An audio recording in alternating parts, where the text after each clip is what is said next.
Kia ora, welcome to Under the Checkered Flag, MotoGP edition. I'm your host Kate, and we're just going to jump right in. It is Kate, Kelly and PozzA here, and we are going to be digesting the racing at Austria. Some of it was good, some of it not so good, but before we do get into all that on-track action, we just got a fair bit of housekeeping in the rider market to go through, starting with Ai Ogura. Now, it had been rumoured for a month or so that he was going to sign with Trackhouse Racing, and he now officially has signed with Trackhouse Racing. What are your guys' thoughts on this signing? Actually covered this, I believe, on TikTok before. I did acknowledge that I had expected it to go to Joe Roberts, but now that I look at it, it is definitely more logical that it would go to Ai Ogura. I still don't understand how he got the connections to Trackhouse, but I'm just happy he got a seat. I feel like he genuinely deserves it, and I'm excited to see what he can do in MotoGP. Yeah, I also think he deserves it. I'd go as far to say he probably deserves it a little bit more than Joe Roberts, just because Roberts, I think, 28 this year, and he's only just sort of starting to get consistent results, and even in the last few races, that sort of tailed off a bit.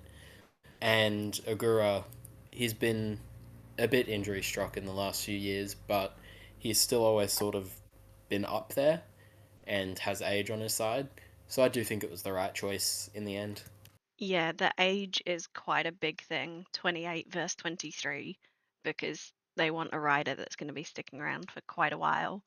One final thought I have on this is Justin Marks came out and said to TNT Sports that they did pick Ogura. Well, they didn't pick Joe Roberts because of his nationality. They wanted to sort of cement the fact that they're a global brand, and by signing Ai Ogura, they definitely do that. It does sort of replicate their NASCAR team a bit, which obviously has Shane Van Gisbergen and a Kiwi in. So moving on to Ai Ogura's teammate, Sergio Garcia. He has now been confirmed to be staying at MT Helmets for 2025, and alongside him, moving up from MT Helmets in Moto 3, is Ivan Ortola.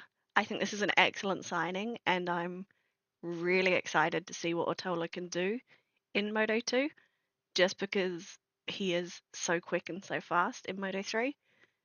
What about you guys? I think it does kind of suck that Garcia is still staying in Moto 2, but even just looking at recent results, he has been inconsistent. We'll say he's not had the best of luck, so maybe it is the best that he has another year just to kind of learn a bit more. I'm hoping for 2026 he gets a MotoGP ride because I'm kind of just sad looking at him now because I do feel like he has done enough to deserve a seat. Um, it's a bit like a Furman Altogether situation. Unfortunately, um, Furman hasn't been performing to the level we'd expect him to. However, he was signed very quickly, and he's moving up regardless. And I would have liked to see that happen with Sergio Garcia, but unfortunately, it hasn't. So I'm just praying to the gods that in 2026 he'll get a seat. However, his pairing with Ivan Ortola, I genuinely feel like it'll work very well. They're both very fast, and I think it's going to be a situation where MG helmets absolutely dominate the season next year. Yeah, I feel like it'll be good for Ortola as well, being able to learn from someone of Garcia's sort of talent and caliber. I don't think it's necessarily the worst thing that Garcia isn't going up next year. I feel like people are kind of forgetting that it's still only his second year in Moto 2, and the extra year could give him a bit of time to sort of build up the muscle and body mass that he needs to handle MotoGP because he is still quite a small frame in general. But yeah, I think he can definitely get there in the future. And while we've just spoken of one Moto 3 rider, another Moto 3 rider has also signed. They are staying where they are, and it is Australian Jacob Roulstone. He will be staying with GASGAS in Moto 3 for 2025. Considering he's had such a strong season so far, he's often battling for top results and points, which, considering he's a rookie, is really incredible. I think he's only had 2 finishes outside of the points or did not finish, and I'm super excited for this pairing. And Poz, I'll go to you first, just because you're our resident Australian. What do you think? Yeah, I'm really happy that Jacob found another seat for next year. Obviously with the same team, a team that's been at the front in Moto3 the last couple of years and has shown that they can sort of perform at the front. And hoping he can make some really good progress, sort of start fighting for top fives, podiums. But yeah, happy enough with it. Yeah, no, I am quite happy with it. I love Jacob Roulstone. Even as a rookie, he's had his fair whack of bad luck, but I do like him, and I feel like he is capable of more than his results show. So I'd like to think he's going to fight for top fives and a podium, and in my delusional head, maybe a win next year. So I am hoping that will happen, and yeah, I'm excited over it. One signing that is no doubt going to be driving me absolutely bonkers next year is the fact that Colin Veijer has been announced to be moving up to Moto2, and he'll be partnered by Deniz Oncu at KTM IO. Now, obviously, you guys have been very, I suppose, outspoken supporters. Poz, you of Deniz, and Kelly, you of Colin. So this is obviously a great signing for you. And I've got a question in the fact that do you think that next year we'll be having a KTM IO corner on this podcast? Yeah, 100%. I'm so delighted. I think you know me, I'm quite outspoken on the Discord server in race weekends in general. I don't think I really showed it there because I didn't want to go like too insane. But in my head, I was like, oh my God, like it's huge for me. And especially because I do actually like Deniz Onchu as well, and KTM IO is in retrospect a very, very good team. We can see that in the fact that in his like first race back, Deniz Onchu got in the points. I believe he finished 11th. I could be wrong. Um, and Celestino Vieri getting a win, his first win since last year. Like it's genuinely a good team, and it's a great team for Colin to move up into. And Deniz, who will now have around less than a year of experience on the bike as well, he's going to be able to get some decent results on it. So yeah, definitely a KTM IO corner, and I'm excited to see what Colin and Deniz can do on the bike. Yeah, I'm happy that KTM have decided to stick with Deniz for next year. Obviously had a bit of a tough start to the year, adapting to the Moto2 bike and to the WP suspension, which was new for this year. But I feel like as time's gone on and they've gotten more data with that suspension and Deniz has gotten more feel for the bike, the last, I think, 2 or 3 races that he's been in, he scored points and was top rookie in the last race. So yeah, hopefully he can keep getting up there, start improving more. He was running, I think, as high as 8th in the race, but just sort of fell behind the more experienced riders towards the end. So yeah, hopefully he can keep making progress on the bike this year and next year. And I honestly want to see both riders do really well next year. I quite like both of them.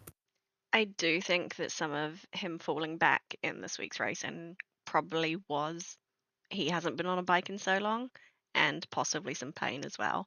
So I think that come Aragon, he'll be battling quite mid pack, but definitely for points again.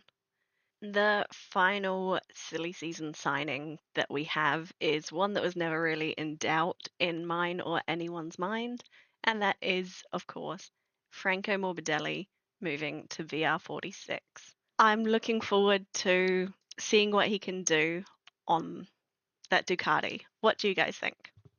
Well, you do know me. I'm there, but I'm happy for him. I am happy for him. I don't dislike him enough to say that he doesn't deserve a seat. I don't know if on a VR46 is where I want him to be, but I'm just happy he's somewhere, you know. I feel like he hasn't gotten the results to be on a Ducati of VR46, but that might just be my opinion. Um yeah, I don't have much to say about it. I want to see him do something with it though. Like, if he's going to be on the Ducati in a VR46, I want him to be able to do something with it, and rather than just be there like he is a Pramac this year. So I'm hoping that he'll do something. But apart from that, not much to say. I'm happy for the guy. I'm pretty sure I said something similar a few weeks ago. But I do feel like it could be good for him staying on the same bike that he is on this year for next year. Because he is just starting to click with the Ducati now. Obviously, missing a bit of testing, having some injuries at the start of the season. Yeah, it doesn't really shock me the fact that this was the move that happened. I think I've been predicting this for like 2 or 3 months at this point. Yeah, hopefully Frankie can sort of find that form that he had in sort of 2020, early 2021, and yeah, just start looking fast again. But let's move on to the racing at the weekend. So, starting with Moto 3, we saw Ortola put it on pole, which was really awesome, obviously, as an Ortola fan. And it comes to, watching the lights go out. And it was a bit frustrating because TV Direction obviously did a terrible job here. The lights go out, and you can see that Ortola's spot is empty. And it comes to light a little bit later on that he had a technical issue or he stalled, so he had to start from pit lane. It was a bit frustrating, but overall it was quite good watching him charge back up to get a good amount of points. But the podium this weekend was Holgado in P3, David Munoz in P2, and David Alonso in P1. What were your guys' thoughts on this race? Well, for me personally, I think we'll all say, as a Veijer fan, it was a bit depressing because I had my hopes up and I was excited, and I shouldn't have done that. I should have learned, and I didn't. In terms, I didn't understand where Ortola went. Like, he was there in the formation lap, and then he just wasn't. Like where was he gone? Then we got the replay that he was like pushing to the pit lane or whatever, and we learned from that. But like, for a minute, the commentator said nothing. There was no replay. Ortola just wasn't there. I was like, oh. But it was sad. I actually would have wanted him to get a good result, but he did charge back up the field, as you said, so at least he got something out of it. The podium itself is actually quite good. I like it personally. It was nice to see Holgado actually get a good result again, and actually, I did you a favor after you screwed up your reserve last weekend. I put your reserve as Danny Holgado. So essentially, I did you a pretty big favor. But apart from that, the race was actually very good. There was like a consistent fight for the win, and David Munoz got the podium. I mean, that man the whole time was aggressive. Like, he had no fear. He was going after absolutely everyone, and I was entertained. As much as I wanted Colin to get at least a podium, I was entertained, and I will not have any complaints for the race. Yeah, I thought it was a pretty standard David Alonso sort of race, sort of hovering back in 5th or 6th for most of the race. And in the Discord server, I did actually point out the fact that he was just sort of sitting back like he normally does. Obviously charged through sort of near the end, pulled a big enough gap to not allow Munoz to really have a shot at him.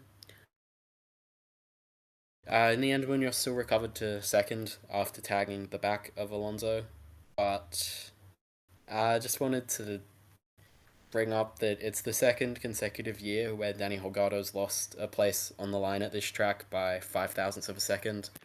Obviously, last year it was the win to Deniz Oncu. This year it was just P2 to David Munoz. Just another little thing, gonna go on my little rookies talk. Top rookie was Angel Piqueras in P4. Looked like he could have been on for a podium, but just didn't really have the pace in the end. Going down to the next rookie is Jacob Roulstone, P14, picking up some more points, which was good. Rest of the rookies finished outside the points with Carraro, Lanetta, and Zaratuza in 16th, 17th, and 18th. The rest of the rookies was David Armanza in P20, Touchcorn Buazri in P21. Rosenthaler, who made his debut this week, in 22nd, which isn't too bad. Noah Detweiler was 24th. Joel Esteban was 25th. And that was the end of the rookies. I might have to start a drinking game when the two of you are old enough to drink, in the fact that every time you mention your favorite rider, everyone else has to take a drink. And I think that could be a great podcast episode idea, but we could also end up with alcohol poisoning. But moving on to Moto 2, I enjoyed this race. It wasn't as thrilling as we've seen so far this season, but I have to wonder, does anyone want this Moto 2 title? Because it's not playing out at all like I expected. Now, we do have to say that Ai Ogura was injured this weekend, and the other championship challengers qualified quite poorly, with Sergio Garcia qualifying right up the front of the grid. Not pole position, but he was up there, and he fell like down the positions as the race went on, very much contrasting to what he was at last week when he clawed through. And it was just a little bit frustrating because it feels like he blew a free pass a little bit. And yeah, like I say, I was just frustrated. But the podium came out to be Jake Dixon MP3. Alonso Lopez somehow managed to manage his tyres this week, a surprise, but he ended up in P2, and Celestino Vietti in P1. Who wants to start? In terms of it being like a race, it's still somehow the least exciting. I mean, even in other like motorsports, it does tend to be like the premier class is like the worst in terms of racing, but it just turns out that it's Moto2. But Alonso Lopez podium. I mean, who doesn't want that? Like, if you're waiting so long for it to happen, I'm really happy over it. Like, it got to a point where I just felt like he was not going to get a podium or even any good points for the rest of the season. I was like, he's cooked. His tires are cooked. His bike is cooked. His career is cooked. Everything's just gone. But I'm happy. Like, I would have wanted him to get a win over Celestino Vietti, but him in P1 and Alonso Lopez in P2 is a good podium. Jake Dixon actually, Jake Dixon, I didn't think would keep his podium because as he crossed the line, it was literally announced that he was going to be under investigation, but he did keep it, and I'm happy with that because I do really like Jake. He's a nice lad, and it's good to see. Aaron Canna, I definitely would have liked to see on the podium, though. I feel like he does deserve it. The poor lad has been through hell and back in these races, and he just deserves a podium. Please give it to him. The poor guy. He's struggling here. But yeah, apart from that, most boring race of the weekend, 100%, but it was enjoyable enough, and I'm happy with the results. Yeah, I'd just like to point out the only reason that Dixon did end up keeping that podium was because both him and Aaron Canet exceeded track limits on the last lap. Uh, just want to ask Kate, as a Canet fan, is it sort of frustrating that all Canet needed to do to get on the podium was keep it on the track in the last corner, and he still managed to drift over track limits? As a Canet fan, I'm just used to being disappointed by now, which is so savage to say. But at least it wasn't another P2, right? Yeah, fair enough. As always, covering the rookies. In his return, Deniz Oncu managed to put in a really solid race in 11th after missing around 2 months of action. Again, said this before, looked like he was sort of up there fighting for a top 10, just missed out in the late stages. But the only other rookie to score points was Senna Agis in P15, just scoring the 1. Diogo Moreira just missed out in 16th. Then it was Masia in 19th, Sasaki in 21st. And the only other rookies were Eskrige and Mario Agi, who crashed out on the first lap. So let's look at MotoGP now, and we'll start with the sprint race. It was an interesting race. I did enjoy the fact that we came out of this sprint with Martin and Pecco completely tied on 250 points, which given we are, I believe, 11 races into the season, I just thought that that's super incredible. It gives me a bit of hope, I suppose, as a Martin fan, because Martin's so strong in the flyaways, and I'm holding out hope that he can clinch this championship. But the podium was Alicia Spargo, Jorge Martin, and Pecco Bagnaia, with Pecco putting on a dominant performance and Martin collecting a long lap penalty that definitely ruled him out the win. What were your guys' thoughts or moments of the race? I do think I take back my previous quote of Moto2 being the most boring race, because it wasn't. It really wasn't. It was both the MotoGP sprint and the MotoGP race. Bagnaia was just dominant the entire time. Like, nobody was beating him. I thought Jorge Martin actually might have been able to, put up a decent fight, but he was like genuinely. I believe he was 4 seconds behind the sprint and about maybe 2 or 3 in the race. Like, he didn't even cook his tires. Pecco was just that fast. And it gave me like Max Verstappen vibes. It was like slightly traumatic, but I do love Pecco. I love him a lot, so I'm happy to see him be dominant, and I do want him to get his title. So any extra points does it for me. Like, it'll probably be like this for the end of the season. It will like consistently be Pecco B1, Jorge B2, P2, or Jorge P1, Pecco P2. Like, it's just simply going to be between them. Nea Bastianini got a podium. I did not expect that whatsoever. Like, considering his starting grid position, I thought he might get like, top 5, decent points, whatever. But then he just like came through and got his podium, and I was like, okay, like, I see you, go on. But I want to mention Marco Bezzecchi. That guy, everyone doubted that guy, and look where he came back to. When that man actually is able to get a decent result, he does. Everyone doubted him. Everyone said he was crap.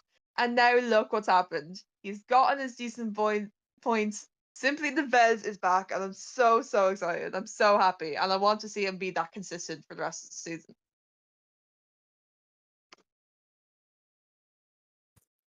Yeah, the only part of the race that I really thought was a little bit harsh, which I generally think, is the fact that Martin did end up getting a long lap penalty for not losing the amount of time he had to in the chicane. The way that I see it is, if they don't like gain time, that should be enough, unless it's something like they're purposely going off track trying to find something. If it's just a one-off mistake like Martin's was, and he lost a place in doing so, I feel like they should just let it slide. It's just me though. Apart from that, I feel like Martin was probably never really going to properly challenge with the injury he had on his thumb, cutting himself in the shower, is what he said. But yeah, Pecco's just looking pretty much unbeatable lately. It take a massive effort for Martin to be able to sort of overcome him in the coming races. And the main race, yeah, he was just absolutely as dominant as he was on Saturday. There was no stopping him this weekend. I do just want to give a shout out to Marc Marquez for having trouble with his ride height device and absolutely botching the start of the race. So he clawed back his way up to 4th, because otherwise there would have been absolutely nothing to watch on the Sunday. It would have just been an absolute snooze fest, and it still kind of was, even though we had Mark charging through the field. Just want to sort of build on that that point about Marc Marquez. Also wanted to shout out Franco Morbidelli for his charge through the field. I'm pretty sure he came off worse in that turn 1 accident, losing more places, and still managed to get it up to P8 in the end. So I think overall it was a pretty good result for Morbidelli. And just something else that we haven't mentioned is Paul Espargaro, the wildcard, scoring points in P11. I thought he had a really good weekend as well. beat Acosta and Fernandez and Jack Miller, who ended up crashing out. So yeah, don't think that was a bad result for Pol either. I mentioned on Jack Miller actually, the guy had a genuinely good weekend. I did make the mistake of talking about both the race and the sprint together, but I've completely forgot to mention how genuinely good Jack was before his crash in the race. I was as much as I make jokes about the guy on this podcast, it's the same situation as Morbidelli. As much as I make jokes, as much as I say I don't like them, I do want to see them actually get results. And I was so sad because I was excited for Jack to get points. I genuinely was, and then he was just gone. And as sad as I am to say it, classer, classic Miller situation. It was, I feel like, destined to happen, but I I definitely wasn't the only one who was upset that that happened. And speaking of Pol Espargaro, I just want to shout out the fact that he is now 23rd in the championship with 6 points. The only full-time rider behind him in the championship is Luca Marini, who still sits on a singular point. But to wrap up, I just want to shout out to Kelly because for the first time this year, we have our first full podium prediction with Kelly, and she got the Grand Prix in MotoGP right in the correct order on Sunday. So I'll just give a quick rundown of where we are in our fantasy predictions. I'm in third place with 183 points. PozzA sits in second on 220.5 points, and Kelly is in the lead with 239 points. I think it's going to take some absolute miracle for me to be able to claw back some points here, but I'll keep fighting right up until the end of the season. You gotta deal with the delusion, Kate. You can't put Pedro Acosta as a predicted winner anymore. Just watch me. He'll get a win, and that'll be how I claw back my points. And what should be the race that you don't put him the winner as? Or Furman, actually. I can't really say much because, well, I do put Furman in my predictions as well, but we really gotta work on that. I Like, didn't have Furman anywhere this weekend. let go. Yeah, he's really disappointing at the moment, and I say that with love, but it's just a bit frustrating being a Furman fan. It's all with love. It's just with frustrated love. And that is us for this week. We'll be back next Monday, same time and place as always. If you're watching on YouTube, hit us a like and a subscribe if you're enjoying this. If you're on Spotify, thank you so much for listening. And we'll be back to talk about Aragon. Have a wonderful